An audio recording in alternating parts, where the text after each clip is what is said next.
what is a LAC approach?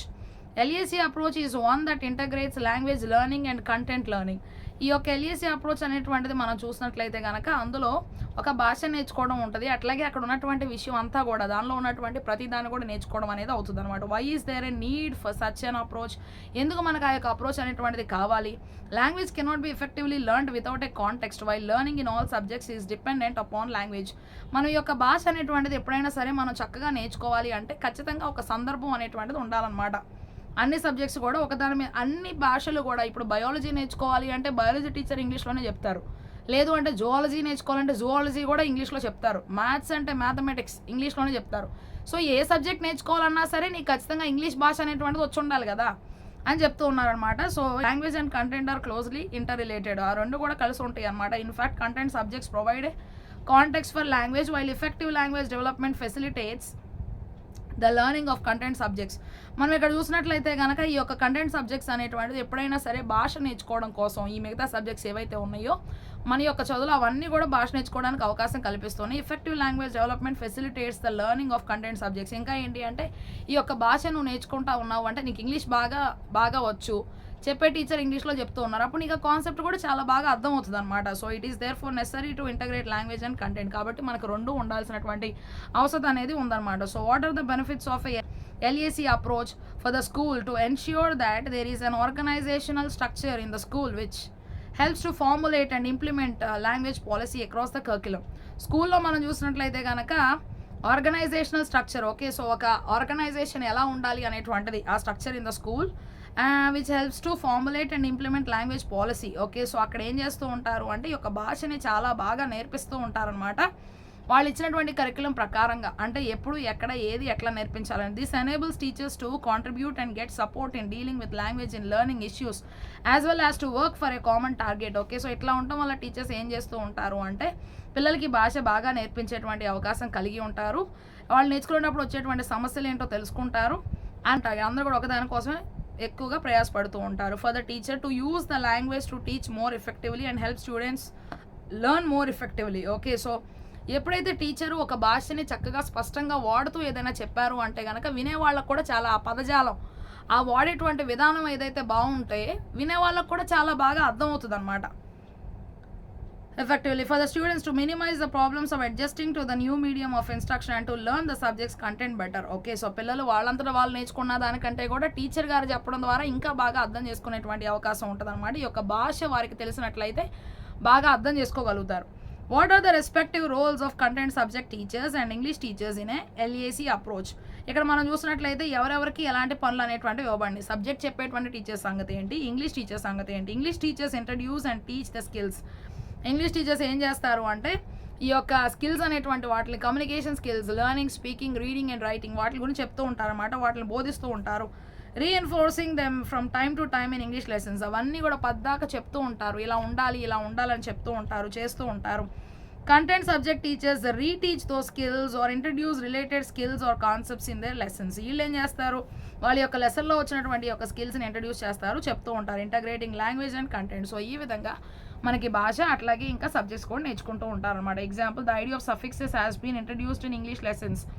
ఇప్పుడు మనకి suffix అనేటువంటిది ఆల్రెడీ మనకి అర్థం చేయబడింది. History teacher can introduce the new suffix ism. Okay, so ISM, Marxism, ఈ సఫిక్స్తో ఎండ్ అయ్యేటువంటి వర్డ్స్ చాలా ఉన్నాయి అన్నమాట.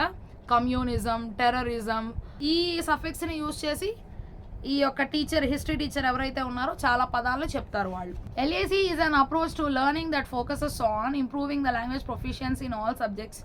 ఈ LAC అనేటువంటిది ఏం చేస్తూ ఉంటుంది అంటే అన్ని రకాలుగా అన్ని కోణాలుగా కూడా వారి యొక్క భాషని ఎక్కువగా అభివృద్ధి చేసుకోవడానికి విద్యార్థులకు సహాయపడుతుంది. In order to enhance students learning and outcomes. ఇట్లాగా వాళ్ళు బాగా పిల్లలు నేర్చుకోవడానికి అవకాశం వస్తే చాలా మంచి మార్కులు వారు సంపాదించుకోగలుగుతారు పిల్లలు. LAC acknowledges that the language education does not only take place in specific subjects. ఈ యొక్క LAC ఏం చెప్తూ ఉంది అంటే ఈ యొక్క లాంగ్వేజ్ భాష నేర్పించడం అనేటువంటిది మనం ఓన్లీ కొన్ని సబ్జెక్ట్స్లో రావటమే కాదు, such as English lessons, but language learning also takes place in each and every subject. ఈ లెసన్లోనే రాదు కానీ ఇంకా మిగతా సబ్జెక్ట్స్లో కూడా వస్తూ ఉంటుంది, జియోగ్రఫీలో, పాలిటిక్స్లో, హిస్టరీలో, సివిక్స్లో, వాటన్నిటిలో కూడా వస్తూ ఉంటుంది అనమాట. In every learning activity and across the whole curriculum, ప్రతి చోట ఎక్కడైతే నేర్చుకుంటూ ఉంటారో, చదువుకుంటారో అన్ని చోట్ల కూడా ఆ ఉన్నటువంటి ఆ యొక్క సబ్జెక్ట్ అంతట్లో కూడా వాళ్ళకు ఉన్నటువంటి సిలబస్ అంతట్లో LEC emphasises that language development is the responsibility of all teachers across the school and in all subject areas. LAC అనేటువంటిది పిల్లలకి భాష నేర్పించేటువంటి ఆ యొక్క ప్రక్రియ ఏదైతే ఉందో అది టీచర్స్ యొక్క బాధ్యత అనమాట. వాళ్ళు ప్రతి ఒక్కరికి, స్కూల్లో ఉన్న ప్రతి ఒక్కరికి కూడా ఈ యొక్క భాష నేర్పించాలి. వారి యొక్క సబ్జెక్ట్ సమయంలో వారు నేర్పించేటువంటి అవకాశాన్ని కుదుర్చుకోవాలి. It involves a focus on the use of English in ఈ సబ్జెక్ట్. ఇంకా ఏంటి అంటే ఇలా చెప్పడం ద్వారా మధ్యలో వేరే సబ్జెక్ట్స్లో కూడా ఇంగ్లీష్ అనేటువంటిది వస్తూ ఉంటుంది అనమాట. As each subject area has both similar language to other areas and its own specific language usage and style. ఇక్కడ చూసినట్లయితే ఫోకస్ అనేటువంటిది ఎక్కువగా కూడా మనం ఇంగ్లీష్ మాట్లాడుతూ ఉంటాం ప్రతి ఒక్క సబ్జెక్ట్లో కూడా.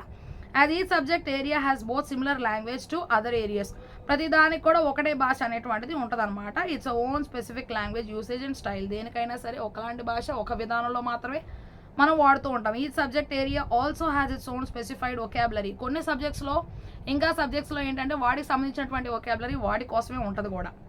Different writing journals, okay, so రకరకాలుగా రాస్తూ ఉంటారు. Science report writing is a different to history report writing. Science report writing ఒకలాగా ఉంటుంది, హిస్టరీ రిపోర్టింగ్ రైటింగ్ ఒకలాగా ఉంటుంది. రెండు ఒకలాగైతే ఉండవు అనమాట. రిపోర్ట్ రైటింగ్ ఒకటే కదా అని అనుకోవడానికి లేదు. Goals in connection with the language across curriculum. In order to understand the importance of language in school education, మనం ఇక్కడ చూసినట్లయితే కనుక goals in connection with the language across ఆ కరికులంతో పాటు లాంగ్వేజ్ని ఎట్లా నేర్పించాలి, దానికోసం మనం ఎలాంటి ఛాలెంజెస్ లేదా గోల్స్ తీసుకోవాలి అని చూసినట్లయితే, in order to understand the importance of language in school education, మనం కనుక మన యొక్క పాఠశాలలో ఒక భాష అనేటువంటిది నేర్చుకోవడం ఎంతవరకు అవసరం, ఎంత ముఖ్యమైనటువంటి దాన్ని తెలుసుకోవాలి అనుకుంటే, for all subjects and across the whole curriculum, అన్ని సబ్జెక్ట్స్కి కరికులం మొత్తానికి we have to identify and summarize the basic tenets on which LAC rests. These are, అప్పుడు ఏం చేయాలి అంటే మనం అర్థం చేసుకోవాలన్నమాట ఏ టెనెట్స్ మీద ఎల్ఏసి అనేటువంటిది డిపెండ్ అయి ఉంటుంది అని. Language develops mainly through its purposeful use. ఈ యొక్క భాష అనేటువంటిది ఎందుకోసం మనం ఈ భాషను వాడతాము అనేటువంటి దాని మీద దాని యొక్క అభివృద్ధి కూడా ఆధారపడి ఉంటుంది. Domains to be broad and okay. Learning often involves talking, writing, shaping and moving normally in reaction to perceptions. మనం ఇక్కడ చూసినట్లయితే ఈ యొక్క లెర్నింగ్ అనేటువంటిది మాట్లాడుతూ ఉంటాము, రాస్తూ ఉంటాము, రాసిన దానికి ఒక ఆకారాన్ని ఇస్తూ ఉంటాము, మూవింగ్ ఎక్కడ ఏదైనా జరుగుతుంటే దాన్ని బట్టి మనం కూడా స్పందిస్తూ ఉంటాము. Learning often occurs through speaking or writing as much as through shaping and moving. Learning అనేటువంటిది ఏంటి అంటే మరి మాట్లాడుతున్నప్పుడు, రాస్తూ ఉన్నప్పుడు, సర్టెన్ షేప్ ఇచ్చినప్పుడు, కదులుతూ ఉన్నప్పుడు. Okay, so language use contributes to is a prerequisite for cognitive development. ఇంకా ఈ యొక్క లాంగ్వేజ్ అనేటువంటిది ఏంటి అంటే కాగ్నేటివ్ డెవలప్మెంట్కి చాలా బాగా ఉపయోగపడుతుంది. Language is the medium for reflecting on learning for improving it.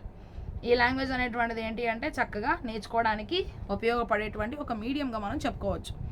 For becoming more or less autonomous as learners. Okay, so బాగా వారంతటా వారే నేర్చుకోవడానికి అవకాశం కుదురుతుంది భాష. Therefore the goals of LAC are in simple terms to support language development in each and every child. ఇంకా ఈ యొక్క ఎల్ఏసి యొక్క గోల్స్ ఏంటి అని మనం చూసినట్లయితే కనుక ప్రతి ఒక్కరిలో కూడా భాష అనేటువంటిది పెరుగుతూ ఉండాలి అని, ప్రతి ఒక్క చిన్నపిల్లకి కూడా in all domains of language use in each learning activity in school and to give children feedback about their progress.